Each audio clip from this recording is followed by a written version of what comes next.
এখন আমি রান্না করে দেখাবো কিভাবে আমি কলিজা ভুনা করি। এই ভালোভাবে একটু লবণ দিয়ে লেবুর রস দিয়ে ভালো করে ধুয়ে নিছি। দেখুন কত জর্জরা আর সুন্দরই হয়েছে, বোঝা যায় মনে হয় যেন এখনকারই। দেখুন আমি কিভাবে রান্না করি।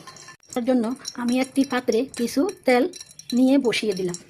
তার মাঝে দিয়ে দিলাম একটু গরম মশলা, তেজপাতা, এলাচ, লং, দারচিনি। আমি ভালোভাবে নাড়াচাড়া করে ভেজে নেব। একটু সেন্ট বেরিয়ে আসলে দিয়ে দেবো তার মাঝে পেঁয়াজ কাটা।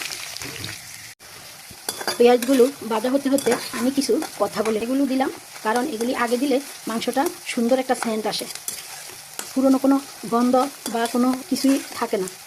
এগুলোকে ভালোভাবে নেড়ে চেড়ে একটু লাল হয়ে আসলে আমি এর মাঝে দিয়ে দেবো একটু মরিচের গুঁড়া, 1 চামচ হলুদের গুঁড়া, পরিমাণ মতো লবণ। ভালো করে নেড়ে নেব। এবার আমি এর মাঝে দিয়ে জিরা বাটা, 1 চামচ আদা বাটা, 1 চামচ রসুন বাটা। এবার আমি ভেতরে জাল করে নেব কলিজাগুলি।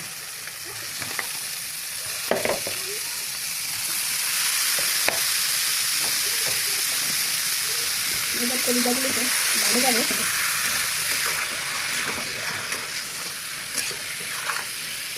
দিয়ে দিব একটা ঢাকনা।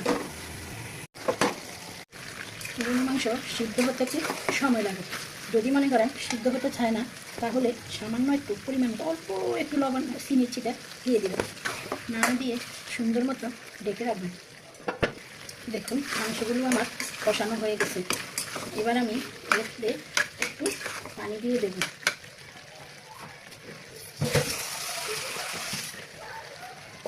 দেখুন মাংসগুলো আমার কষানো হয়ে গেছে।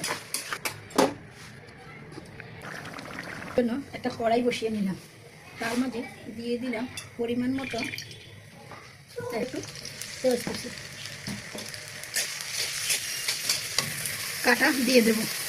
ভালো করে নেড়ে চেড়ে কালার করে নেব।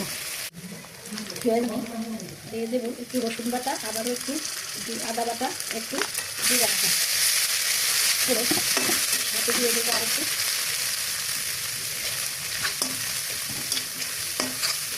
দিয়ে দেবো অল্প পরিমাণে একটা গোলমরিচের গুঁড়ো।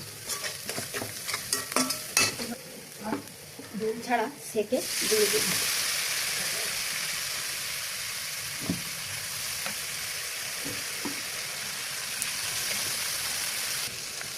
সাথে দিয়ে দেবো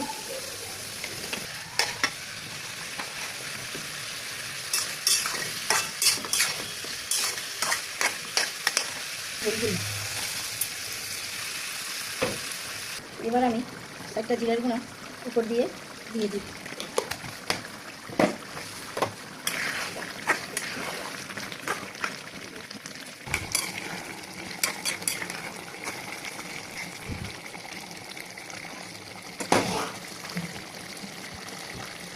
দেখুন এবার আমার কলিজা ভাজি